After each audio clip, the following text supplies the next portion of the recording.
Assalamualaikum warahmatullahi wabarakatuh. Perkenalkan, nama saya Muhammad Fakral Farhan, nomor BP 2011-07-2017, kelas 2A dan 4 Teknik Telekomunikasi. Baiklah, pada kesempatan kali ini saya akan menampilkan laporan praktikum elektronika komunikasi tentang osilator RF AM transmitter. Baiklah, dengan pembimbing yang pertama Bapak Adrinal Adila Asril STM.com, yang kedua Ibu dari Latika Herda STMT. Baiklah, langsung saja. Yang pertama, tujuan percobaan. Yang pertama, diharapkan mahasiswa mampu mengukur titik kerja dari rangkaian osilator AM.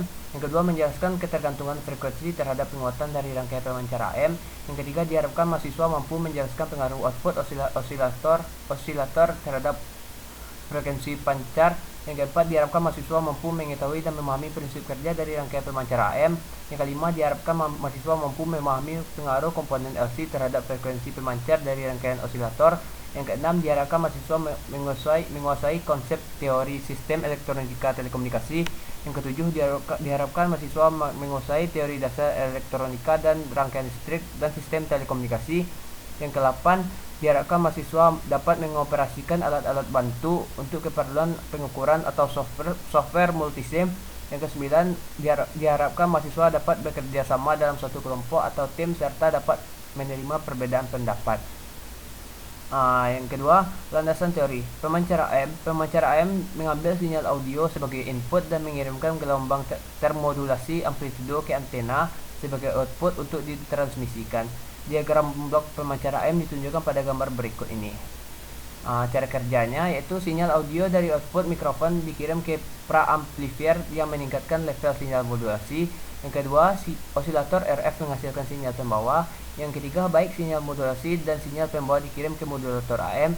Yang keempat, power amplifier digunakan untuk meningkatkan level daya gelombang AM. Gelombang ini akhirnya diteruskan ke antena untuk ditransmisikan. Yang harus diingat, setiap blok akan dibangun dan disimulasikan secara terpisah. Langsung saja, saya akan melihatkan data percobaannya. Yang pertama, saya mendapatkan 5000 Hz, frekuensinya 5000 Hz yang pertama, yang kedua 12000 Hz, yang ketiga 45000 Hz, yang keempat 150 Hz. Baiklah, langsung saja saya akan menampilkan hasil simulasinya di multisim.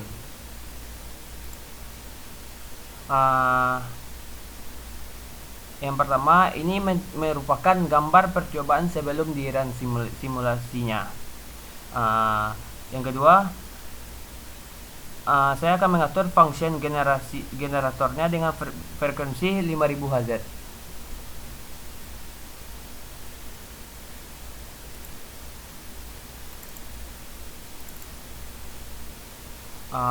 Baiklah, di sini saya akan mengatur frekuensinya yaitu 5000 Hz, amplitudonya dengan 10 pp. Langsung saja pada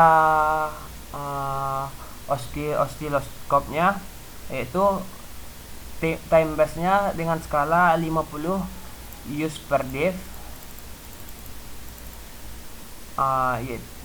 Selanjutnya channel A-nya dengan skala 10 V per dev, channel B-nya dengan skala 5 V per dev. Langsung saja, jangan lupa dipilih di sini dengan single. Langsung saja saya akan memulai merunningkan hasil tabelnya yang berfrekuensi 5000 Hz. Seperti inilah hasil yang ada di osiloskopnya. Selanjutnya, yang kedua saya akan menempelkan frekuensi function generatornya dengan 12000 Hz. Baiklah, saya akan mematikan hasil runningnya terlebih dahulu.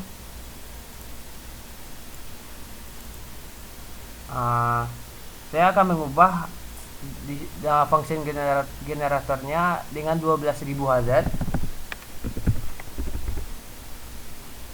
dengan tetap amplitudonya dengan 10 Vp. Langsung saja saya akan menekan osiloskopnya dengan time base dengan skalanya 50 use per dev. Channel A nya tetap dengan 10 per dev, channel B nya tetap dengan 5 V per dev. Saya akan merunningkannya. Seperti inilah hasil dari oscilloscope-nya function generator 12.000 Hz. Lanjut yang ketiga, saya akan mengatur function generator dengan frekuensi 45.000 Hz. Saya akan mematikannya terlebih dahulu. Saya akan mengubahnya di sini dengan 45.000 Hz. Langsung saja dengan oscilloscope-nya seperti ini. Dengan terlebih dahulu saya akan mengubah time base-nya sebesar 10 use per div.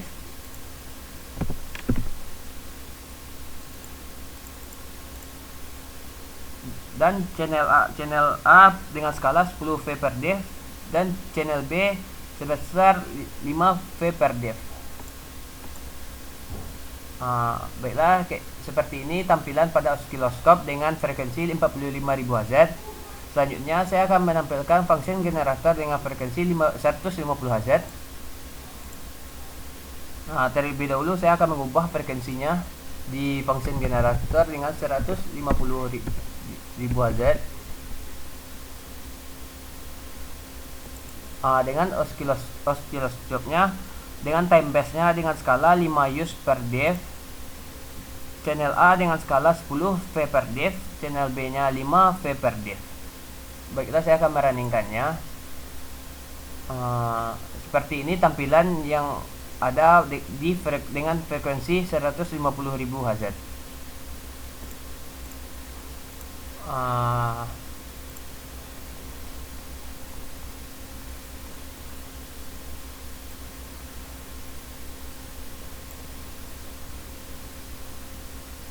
Jadi pada analisis data pada pratikum modul 1 tentang osilator RF AM transmitter yang memiliki tujuan untuk membuktikan rangkaian osilator Colpitts dengan multisim. Pada percobaan pertama frekuensinya 5000 Hz dengan induktornya sebesar 1 mH, maka diperoleh C3-nya sebesar 1,1156 UF dan C4-nya sebesar 11,156 UF. Dan untuk frekuensi oscilloscope-nya kita hitung dengan rumus VF sama dengan I per T untuk diperoleh dari oscilloscope sebesar 198,564 US. Didapat frekuensi oscilloscope sebesar 5,028 Hz dengan amplitudonya 40 VPP.